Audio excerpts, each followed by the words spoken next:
Hello and welcome to an In the Money special preview sponsored by Race Lens of just a few of the key Breeders' Cup prep races that are going to be happening this weekend. I'm your host, Peter Thomas Fornitel. Very happy to be joined by Race Lens power user Matt Vagvolgyi. Matt, how are things? Doing great, Pete. I feel like it's been a while since we've chatted horses. I know we saw each other over the summer at Saratoga, but it's good to be. Not enough. In fact, we got to get our schedules more aligned. I felt like we were misaligned for our Saratoga summers, but it was good getting a chance to hang out. And the good news is we're going to be able to hang out a lot more because we're doing this special program with our friends at Race Lens, and there's a couple of elements to it. And we'll start off with we're going to be doing a couple of what you'd call, I don't know, maybe fairly standard seminars where we're going to be talking about races ahead of this weekend, ahead of next weekend. But then we're going to be doing a whole special series after the Breeders' Cup where we dive deep into what I'm going to call fundamental racing questions or accepted racing wisdom. I want to actually use Race Lens, and you can speak to how you can do this through the various queries, but I want to use this program to be able to examine ideas like, are first-time starters at a disadvantage when they break from the inside? How powerful is a bullet workout in the PPs, to talk about an angle we were just discussing on another show? How big of a drop is maiden special weight to maiden claimer? Is turf to dirt a positive, a negative? All these kind of things. The effect of blinkers. Some of this stuff is obviously going to be trainer specific, and you have to look at it in that context. But I do believe there are some things you hear at the track all the time that are things that people say just because they say them, and they've not necessarily ever looked at the data. And the idea of this upcoming to be named series will be to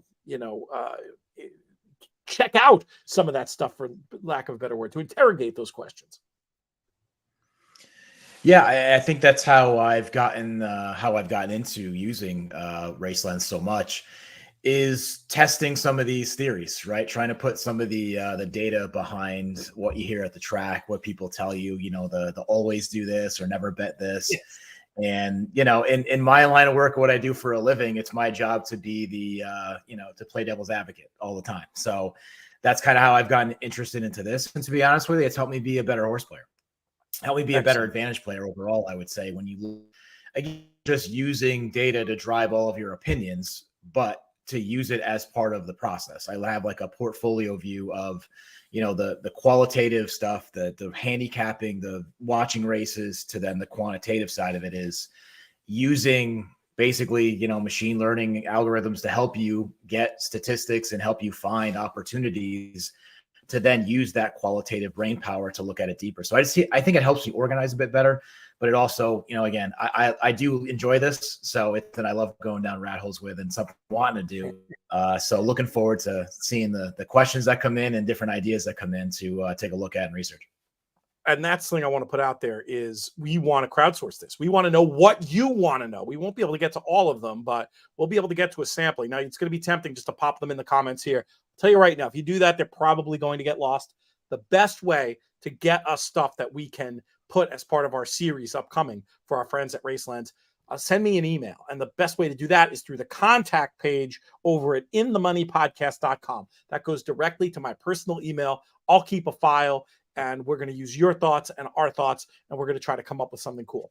The other key thing we have to get to, Matt, before we start talking about these races today, is this new promo. We've got a pretty link. You can check this out on inthemoneypodcast.com/racelens. This is a chance to save $300 on a Race Lens subscription. And another way of looking at it is you're saving $500 because you'll also get with it a 1-year subscription to In the Money Plus. In the Money Plus, a concept that, Matt, you had something to do with the origin of. I remember a particular brainstorming conversation in the basement of Walton Whitman Brewery in Saratoga, which is still up there going strong. And with doing this for a year, even if you're a more casual Breeders' Cup and Triple Crown player, you'll get our full Breeders' Cup package with a ton of extra info. You'll get our full Kentucky Derby package and you're going to have the opportunity to get all the stuff you get during the week, extra shows. There'll probably be an Extra Plus show for Arc de Triomphe Day, or a lot of the special days that come up. We do extra stuff there, and you get digests of all the picks, and then a lot of other great info, like the diaries that Eric DeCoster did for Kentucky Downs that were so popular. Frank Scottoni crushed it for Del Mar. You get all of this included for this investment, and a chance to get Racelands Unlimited for a year. And I know, Matt, we've talked before about how making the commitment to it makes sense, because there is a little bit of a learning curve. It takes you a minute to get up and running. That's another part of the series we're going to do, is to try to not so much today demo the product, but in some of these future shows, demo the product a little bit so people can get up to speed on it. Yeah, I think that's one of the things I really would like to do, because I took on this fresh and it took me a while to get an idea of really how to use it. It's one of those things where it's like a cool shiny toy, and then you realize I have no idea how to turn it on, right? So I kind of felt like that a little bit, and then once I got used to it, and that to the point where I am now, where I rely on a lot of this, a lot of data, a lot of angles I've created, kind of create of plays. So my hope is I can fast forward that very quickly, right, to show the ease of how to build basically your modeling without having any background in modeling, right? So if you have no background in creating this yourself, it doesn't matter. It's literally a few clicks, and basically the universe of everything that's captured and on those Equibase sheets is something you can dissect, look at even more too. There's more things that get added to it, but I want to help kind of go through that and see how that can help your overall horseplay. There's other resources too. We'll be doing these shows. The series we describe will be evergreen. You can go back, find a lot of content, but you can also reach right out to the team over there, and potentially, if you're committing at the annual level, I'm pretty sure you could get a tutorial session with one of the key members of the team over there as well. So there's a lot of stuff we can help provide. If you have questions about the product, you can reach out there as well. Let's get to the races, and we're going to by doing that, we're going to share Matt's screen here so you get a sense of, we're talking about Racelands as a modeling tool. It's also a fairly advanced past performance tool as well. And what are the reasons why, Matt, we're first looking at the Vosburgh? Why did you pick this race? Well, I mean, I like looking at I'm kind of catching the Breeders' Cup fever a bit, after Saratoga was over. I'm not going to lie, I kind of had this vision of like that message pops up, would you like to delete Saratoga 2023? And I clicked yes, like immediately. So, it certainly wasn't the best year at Saratoga. You start to get removed, you start to realize that, Breeders' Cup is right around the corner. So, getting excited for these races. And, if you're on before with JK, I think he makes a great point of getting involved in these preps, having opinions going in, dissecting the results afterwards kind of helps shape what your feelings are going to be when you go into Breeders' Cup. Like some of my best Breeders' Cups betting wise have been when I've gone into the Breeders' Cup saying, I know exactly what I'm doing here, right? I know exactly what I'm doing here. Nothing's really going to change kind of how I feel about it because I work leading up to it. Now, again, not to get locked in on an idea, but I think it's important, especially when you look at Breeders' Cup. So, so looking at some of these, some of these races here, the ends and yeah, like what you're looking at on the screen, this is going to just a very basic idea of what the past performances look like. It's very data driven. I'll be honest with you. I use different sources of past performances. Some are just visual, easier to see the race and surface, kind of like a time form type idea. But when I have this on, another screen, that it just has so much data at fingertips, right? And I like to look at in terms of trainer stats when you're looking at jockey, you're looking at pace projections as well. I think that's something that's incredible in this product as a whole, is looking at the early and middle pace figures and how that shapes up a race. So there's a lot of information here, but I think it helps you give a really good idea as to how this horse shapes up on a connection standpoint, but also how this horse has performed in his prior races. So I think the big question when anybody looks at this race, you got to start with Cody's Wish on the turn back to the 7 furlongs. And, if you feel like scrolling down to his PP cut, if that's easy, Matt, while we chat, not that he needs much of an introduction, but it's just kind of interesting to see. You got to start off, You talked about the pace. That's not something that is going to be in his favor in the spot. You would not think, but we've also seen him at these shorter distances overcome that without any issue at all. I was guessing when I asked you that question of why did you pick the Vosburgh, I was wondering if part of the reason wasn't that you felt like there was some evidence that maybe we could try to take on Cody's Wish, who will probably be something on the order of 1-5 in this spot. Yeah, and that's kind of the big reason. I feel I should pay a fine for picking against Cody's Wish here, but it kind of plays into, and yeah, right. I totally agree with that. So I'd find myself for it. But again, it kind of plays into how I use this platform and how it's been helpful is being able to pace and how different horses have run in certain situations. Also profiling jockeys on certain horses where they run their best, whether it's, on the pace or off the pace, etc.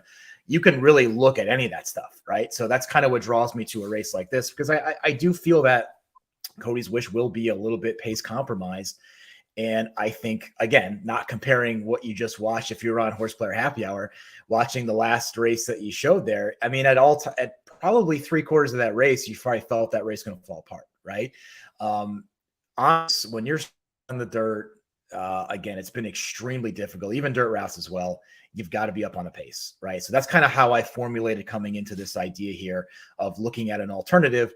And, that's where I did look at a creative, I think should be on the lead.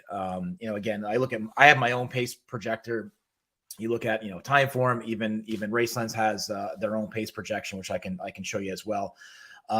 I think this horse will either be on a lone lead. The only other horse that I see is that the one may have to. I don't have a lot of from concern the rail. You'd think the one would go. Then the question becomes: will Great Navigator be fast enough to keep up with a creative? Timeform seems to think it's conceivable, and Racelens. I don't think anybody at Racelens would be offended by that notion you mentioned before. It's a product. It can be a one and done standalone, but I really like to use it in conjunction with the other stuff, as you hear me talk about all the time on our airwaves.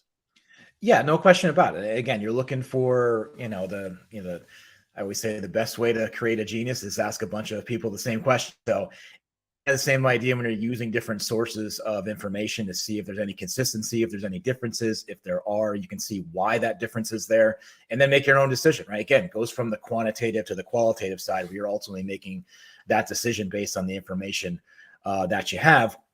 But again, I think that, either on a clear lead or soft pressure leads into this idea where, again, I agree with these projected pace rankings of being the top early and middle pace, going to have to hold on for dear life in the lane. But this track has been proving to hold on to speed late, right? Now you got a Cody's Wish in the race, right? So that can certainly be overcome. But when you look at it, something like this, that gets me interested in looking at an alternative. And again, just not going through showing the specific angles, but I'll give you kind of the numbers behind that. If you look at dirt sprints here at Aqueduct for the season so far, I mean, 29% winners, horses that hit the lead at the first call, 50% in the money and a positive 36% ROI. So the numbers are supporting that notion of getting to, and then odds on favorites either, right? As we saw in that race we just showed there. So it's a good example. Both of the last races in Aqueduct today looked like exactly the profile you're talking about. They were some longer prices that held on. I mean, my first thought, JK kind of dismissed it, but what does he know? He said it's the universal bias. It looked more than that to me, but that's just one guy watching two races. That could easily be wrong when you can back it up with data. And I love what you're saying there, because it's to me, the percentage is notable, but what's really notable is those ROIs, because that tells you that you're looking at horses at prices coming in there. And it's a nice shortcut for watching every piece of tape and going through every chart multiple. I mean, it's just the amount of time you can save with a product like this to take that hypothesis and turn it into something that you're confident has signal. That's significant. Yeah, I think you make a great example of what you just said, right? This is kind of how I got interested in this platform when it first launched.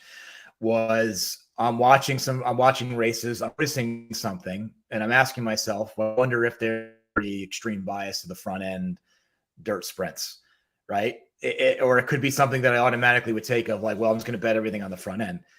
when you go back and actually look at a larger subset of data, right? Look at the recency, and then you look at it over time. Sometimes it tells you a different story. Sometimes it's not as big as you think, or you know what, it has stood the test of time over time. So yeah, maybe there's something there. And then you start to drill down even further. Like, what jockeys can I rely on with the right horse to get to the lead, right? That execute that running for a particular horse. So then you can run that.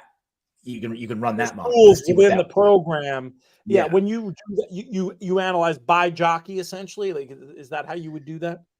You could do it by jockey. You could do it by trainer. I mean, there's so many different things that you can look at. You can look at the run style of the horse. So, if you want to bring in the modern pace handicapping, I've read that book probably 5 times, and looks like one of my old econometrics books of highlights and underlines and folded pages. But it brings those running styles into the actually model out. Whether it's whether early, whether you're presser, or sustained run style, all of that you can run and look to see each horse, how their run styles are. You can look at it from a pace standpoint. If you project this horse to get to the lead on first call, how is that horse done? But more importantly, if you have a horse that's like that, has the jockey proven to actually execute that, right? I felt like that was a really good angle to look at Saratoga. Also out in California, kind of how I found Juan Hernandez way back at Golden Gate. I ran some of those angles, and I'm looking at it and I'm like, you know what? He's very, very reliable on the right horse to understand the pace and to get that horse in the best position and getting that horse to move forward. And it carried over to Santa Anita, predominantly kind of a no-name jockey who kind of took not everyone, but I was excited when he made that move to Southern California, and now look where he is. I mean, he's basically first call for Baffert at this point, out in the West Coast. It gives you how you can use some of that data to build into it. When we did a preview for attheraces.com for one of those meets early on, and because of that info you'd provided me, I got to feel smart for a minute mentioning him as a jockey to watch before that meet, based on this exact kind of data that you're able to find using Raceland. So it's definitely very powerful, not just in terms of looking at the races today, but coming up with these sort of ways of looking at the world. And you mentioned about the famous book, Tom Brohammer's Modern Pace Handicapping. As we have our first child interruption, we had a dog interruption before. Parents, say hi to everybody. We're just doing a show. Can I come up and see you in about 15 minutes? No, I just need to tell you some Duolingo stuff. All right, really quick. Okay. My daughter, ladies and gentlemen. Okay. Stop that. Okay, the first thing is that they put Duolingo math on normal Duolingo. Right? Oh, that's great. As well as releasing it with Duolingo music. Oh, that's so cool. To also help you learn music. Duolingo are not a sponsor of this program, folks. It is Racelands, but we're getting some good info here. Duolingo. Anyway. Probably the best analysis you'll get on the airwaves here today. So. Oh, that's awesome. Will you show me when I come up? One other thing. Okay. You know how I have to do the quest every day, but I can skip one? Yes. I think I might have to skip one today, because this one it says I have to do 4 legendary challenges. That would mean... That sounds like a lot of legendary... That's like doing the pick 6 at 4 different racetracks. Yeah. That's a lot. Yeah. We've probably all done it at some point. I would have had to do...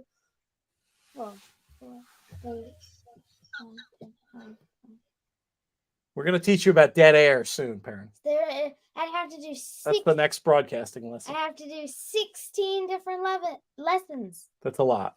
But, all right, well, we'll talk about it. We'll look. If we can look ahead to what's coming up, we'll make it make sense for sure. Yeah, okay. All right, but I'll see you in a little bit. That is good news. It is... we were talking about econometrics and stuff. There's something to the idea also of creating these, like, I wish there was a horse racing equivalent of the kind of like learning challenges, learning games to get people up and running. I guess contests are kind of like that as a way to introduce things. Yeah, see, she's already into it. Parents' new method of handicapping this summer was to go through pedigrees and find out who was most closely related to Secretariat. We found a winner or two with that. Yes. I'm trying to remember the specific horse, but anyway. All right, you go do your thing. We got to get back to business here. So, Modern Pace Handicapping by Tom Brohammer, the book that Matt was referring to. Good luck finding it because it's out of print, but there's a lot of there's a lot of good info in there, and a lot of the type of information that is discussed in there is baked right in to the program here. So that's an area for further exploration as well. With, I think Tom is still around. With his blessing, we could get Matt Vagvolgyi's postmodern pace handicapping at some point. Long story short, you'll like a creative in the Vosburgh. Yeah, again, based on pace, based on how this track profile has been.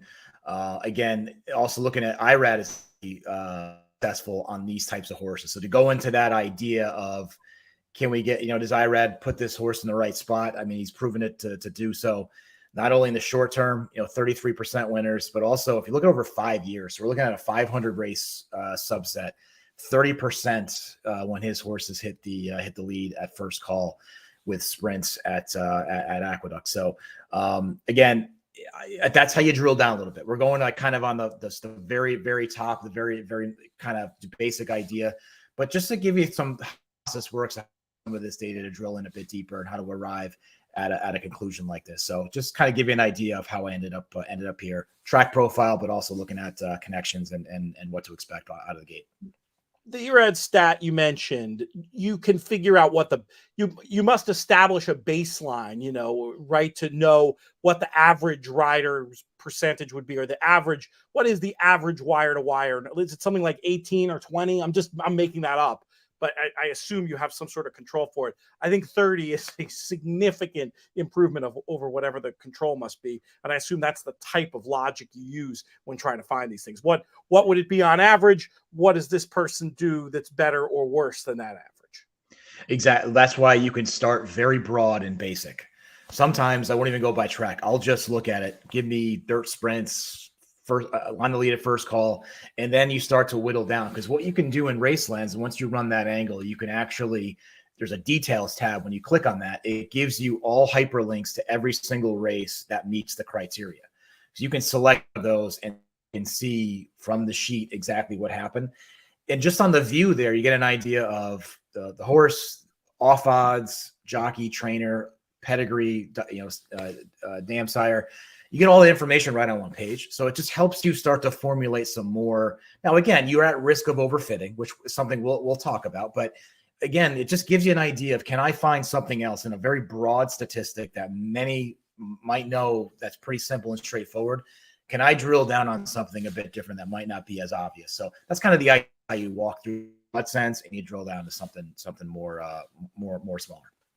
Let's proceed to the Ack Ack, the second of the races we're going to talk about. But while we do that, I do think we should at least touch on that key concept of overfitting, which is essentially, one way I would describe it, and you correct me on this, but modeling gone wrong, where you put in so many variables that your sample size gets so small that you are only giving an overview of what's happened in the past, and there's very little chance of that angle going forward. Is that a good description?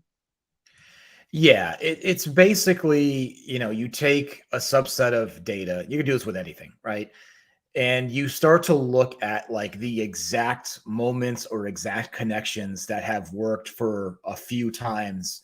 And then you just take that information and put that together and say, oh my God, this hits at like 70%, 120% ROI.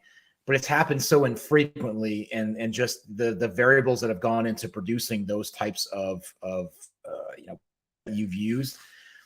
Again, you're creating a situation where you're putting yourself in such a tight box and giving you a false sense of security that this is the play or this is the idea I want to go with. You've got to take in more of the environment around it. So I would say you probably put it more succinctly than I did, but it's just, again, when you try to find the right things that have happened for just a few times, again, you're getting a false sense of hope when you're looking at it that way. Another part of it is, and I liked what you said about looking at the overall environment. I once spoke to a modeler who was new in his horse racing journey, and he was looking at the data, and he came up with when these horses that lose ground in the stretch, they have a horrible ROI. And I'm like, well, because sometimes it can become like a little bit of a chicken and egg thing. It's the it's the result. Horses that don't win have a 0% strike rate. You have to use your you do have to sometimes step back a little bit. You can get a 2 in the weeds with some of this stuff, but obviously there's tremendous value to be found. Let's take a look at the Ack Ack. We get a mile at Churchill Downs, and this is not a Downs. This is not a Downs after dark. We're going to be at 5 p.m. just before 5 p.m. Eastern for this one. I'll be on with the Brits covering it, and very curious to see what drew you to this race and get your idea of a potential selection. I'm going to look at a horse that I probably usually wouldn't give a look to. Now again, Zoe's tough in this race. I do feel I'm in agreement with Time Form in terms of the pace projection of being alone on the lead there. Could be tough to run down late. Again, this is one of those watch the races ahead of time, races during the day, see how that track is playing. It might change the opinion a bit. But I just want to use this as an example of, again, of how to really look at a horse in terms of its profile. Now, I do think early pace, I do think Zozos will shake free. I do think there's going to be pressure in the middle of this race. So that's where I kind of come to this. Give me good late pace, and we've got by far and away the top late pace in the race. Comes here from Obezos. But I want to look at something that's very simple that I take a lot of credence in. We've talked a lot about, Pete, and this gets very simple on Race Lens to look at it very quickly, is the recency of the jockey. Now, you might be kind of rolling your eyes saying, well, it's obvious information. Yes and no, right? You can see a broader record, but I like to look at the recency. To me, it's an athlete thing, right? When you're doing well, it's confidence, right? And I just take this from my career playing hockey. When I'm on and I just feel like I can't do anything wrong, I'm not thinking, right? I'm just playing, and there's instincts take over, and I just do my thing. On the reverse side, when you're not, I'm sorry, in the zone. Yeah, exactly. So you got the blinders on, you've got nothing else is coming through your brain. Now, the opposite to that is when you're playing bad, you're thinking about everything. Right? I mean, literally, you're thinking about everything. Every move you make while you're making the play live, I've got to make a safe play. I'm not going to try to beat this guy when I make the simple pass, whatever the case is, right? I think this gets multiplied by like 100 in horse racing, right? Just think about when that hole opens up on the rail, when you're riding well, you're just taking it, right? Or if you got to switch to the outside and just drive home, you're going to take it. When you're not riding well, you start to think, well, I can't get shut off again, right? I'm going to wait for my spot to take. And again, it just doesn't work. So this gives a really good idea. And it draws me to, on a connection standpoint, jockey trainer standpoint, lights out. I really do feel recency with Tyler has been very good. Something I haven't said in a long time, but I think I knocked him early on in Saratoga, and that's come back to bite me immediately, which usually happens. So I'm used to it by now. But I also, again, on a trainer standpoint, I mean, looking at the layoff, you look at, shows all different types of statistics here, very basic, right? Tyler's last 30 days gives his starts, his hit percentage, his ROI, right? Last 10 days, is there sort of a progression of confidence in, right? So again, I give that some credence. I know it may not be the number one, it's not the number one thing I'm looking for, but on an athlete standpoint, I do like to see a jockey with confidence versus the other end of it, where you can look at it from a jockey that's struggling. Again, if you have a unique pace scenario or you project a race to be a certain way, you may want to take that into consideration. And also on a stakes record here too, again, just breaking down a lot of information that's very simply straightforward put on there. You can get a really good idea of a horse just by taking a glance at this page. And again, that's why I just wanted to show you the landing page on the PPs of a lot of information that you can take in. That's great. I look at that stuff, but in other platforms, it's 3 clicks away. To be able to just have that staring you in the face, that's got to help you in terms of just speeding up the entire process. Do you think Obezos is going to be able to have? Will there be enough going on in the middle of this race to set up his late run? I do. I also think I think we'll be a little bit closer. So I do think we'll lay a little bit closer. The middle does heat up enough to keep this horse in touch, right? Because that's the other thing you got to look at too. So you look at like pace ratings right here, right? When you're that far off of the pace, or projected to be that far off the pace. This late pace figure almost doesn't mean anything, right? Like what I do on my own pace analysis is a discounted value, right? Based on how far I project the horse to be from the lead. Again, I just feel this horse will be a little bit closer, and I think we'll have a shot to run it down late. And that's a massive late pace figure on the Racelands platform here. Just so not familiar with huge number there. So again, I think at a relatively decent price, I think a horse that I think will be closer than expected, and I think we'll have a lot of late pace coming into the lane late. So again, confident jockey, well spotted by the trainer, and I think just a pace setup that I think might help this horse late. Let's head out west to the Awesome again, the third of the 3 races we're going to talk about. We were talking about only going 30 today, but we give Perrin 5 minutes, so I think we can run a little bit longer. Let's head out to the Awesome again and see what we're looking at in this one. More winning you're in action for the Breeders' Cup, and certainly a race that we're going to want to get our heads around before we start talking about the Breeders' Cup Classic and all the work that's going to be happening starting next week. What leapt out to you in this field of 9? So just bringing up this, one thing I'll add to is why I look at this every day as kind of the first landing spot is every angle or everything that you put into play is automatically populated. So once and it automatically continues to run that angle and populate the ROI, the win percentage. Every time it hits, it's going to, there's nothing else for you to do. That to me probably was the reason why I stuck with it. When I first started to get used to it, I realized how many things I can put into play and never have to run again. It's just there, right? And again, you can set the parameters of like ROI or win percentage. So you're seeing on the screen numbers that have a white background are somewhere in the middle, right? Not exceptionally great, but not terrible, right? If it's red, you're looking at a pretty significant negative angle if it's red. Now, if it's green, it's telling you that one of these 10 angles I have for National Treasure, right, is going to show something nice I want to take a look at, right? And that's one of the angles to look at here are these. I did shipping in from Naira, so whether it's Aqueduct, Saratoga, Belmont, shipping in to Santa Anita, what does that look like, right? And breaking that down by turf and dirt, and it's a significant angle, right? So you look at it just for this year, hitting 80% with an 80% ROIs, right? So again, something very broad, but hey, let me draw into this horse and take a look to see if there's something there. So I just wanted to point that out. It's a way that you can easily just hover over and see like what are some angles that I'm looking at that I like, or maybe something I want to take a look at a little bit deeper. It's as simple as just hovering your mouse over the horse. Some of those angles are pre-populated, and then others you can create along the way. Is that right, Matt? Yeah. So when you sign up for Racelands, there's going to be a pre-populate already some basic set in there. Here's what I would say why that's good is I say add them all in, right? Just click activate for all of them and see kind of where they fit. But for me is, I'm so different from my wife who like you buy like a couch from IKEA. She will go line by line with the directions. I'm the type of guy that dumps everything out on the floor and then tries to like figure everything out, right? And start to see how the puzzle works. To me, when you have these pre-populated angles, when you bring them up, it shows you line by line where to find all the criteria. So, okay, this arrived at this particular angle. Now, what if I want to change this? I know where to find the differences to change that particular query. So little by little, you start to put the puzzle together on your own, and it helps you learn how to then build your own angles. And when ideas come, you know exactly where to find it.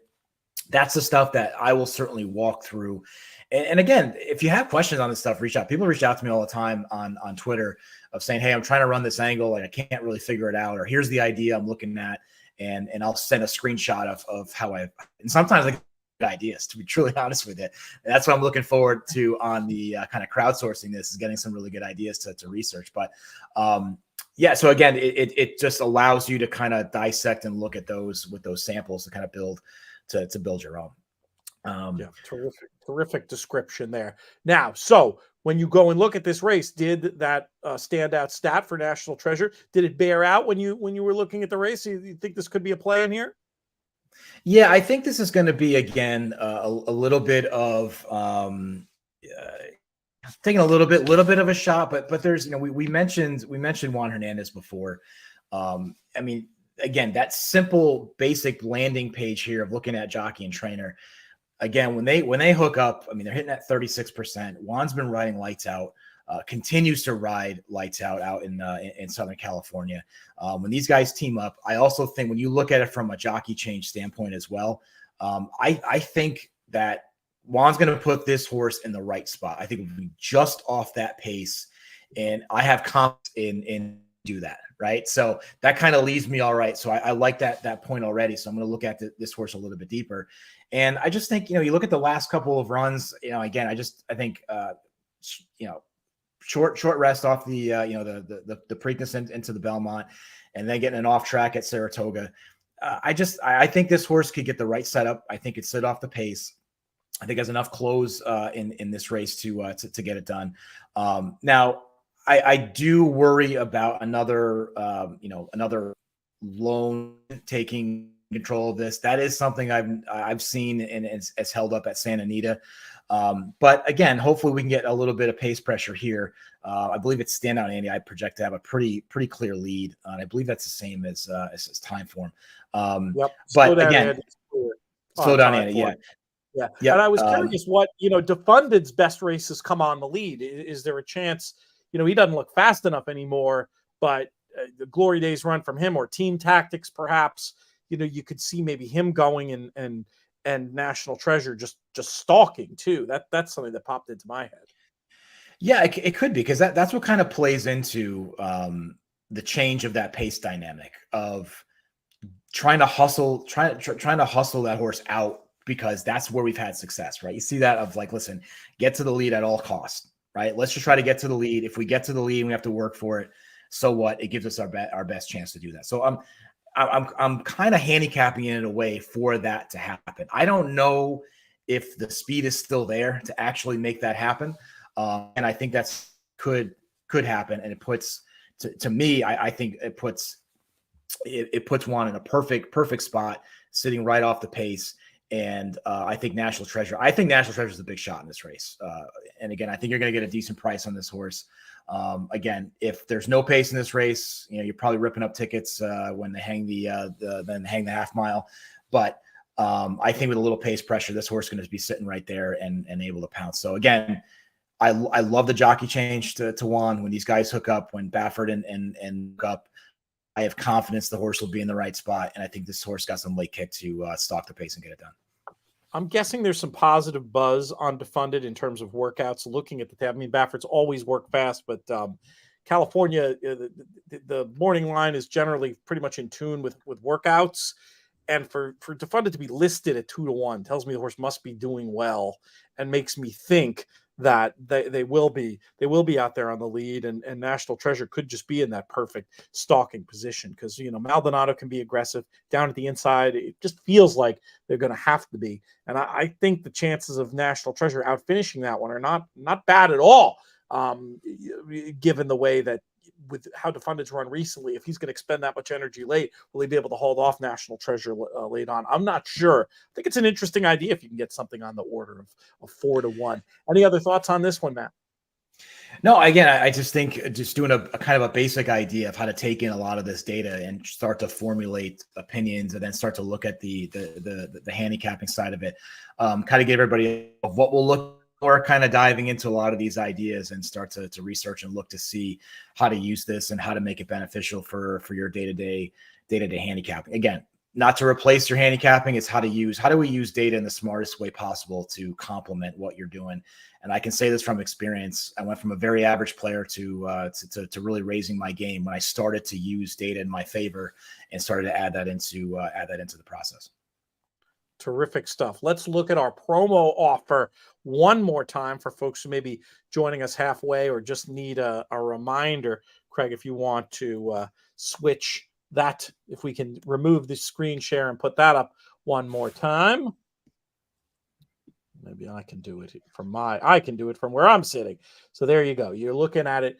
We're talking about saving $300 on the annual subscription, and you get that free 1-year subscription to In the Money Plus, a $200 value that people, I mean, I got to say, people sign up and we do have some who just pop in and pop out for the big events, but people come back because they love the coverage around the big events. And then there's a ton of stuff between then as well, whether it's our diaries for boutique meets, little digests of the picks from all the plays. There's a lot of value on the In the Money Plus side, so we encourage you to check that out. If you have any questions, feel free, reach out to me. Contact page over at inthemoneypodcast.com. Hit Matt up on Twitter at blinkerson22 with any of your questions as well.